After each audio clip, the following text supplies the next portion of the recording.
Welcome back. Emmiganur పట్టణంలో road విస్తరణ పేరుతో తొలగించిన దుకాణాల విషయంలో పాత దుకాణదారులు మీడియా ముందు ఆవేదన వ్యక్తం చేశారు. మార్కెట్ వెనక భాగంలో సంవత్సరాలుగా జీవనం సాగిస్తున్నామని, నేతల హామీతో దుకాణాలు తొలగించామని తెలిపారు. అయితే పురాతన కోతులబావి ఆంజనేయ స్వామి దేవాలయం స్థలమని కొన్ని సంఘాలు అడ్డుపడుతున్నాయని వాపోయారు. కరెంటు బిల్లులు చెల్లించిన ఆధారాలు ఉన్నాయని, తమకు న్యాయం చేయాలని కోరారు.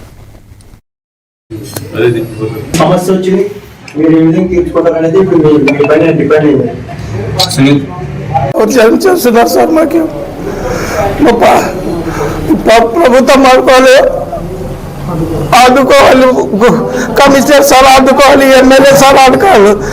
ఎమ్మెల్యే సార్ పట్టాలు ఇస్తామని సార్ మోహన్ రెడ్డి సార్ పట్టాలు ఇస్తామంటే ఇప్పుడు వీళ్ళు ఉండింది పట్టా మరి ఉండింది అంగి మరి పీక్ పారిస్తున్నారు సార్. ఇప్పుడు బజారు పట్టాం సార్. దయచేసి మాకు 15 మంది కుటుంబాలకి మాకు వచ్చేటట్లా చేయండి సార్ దయచేసి.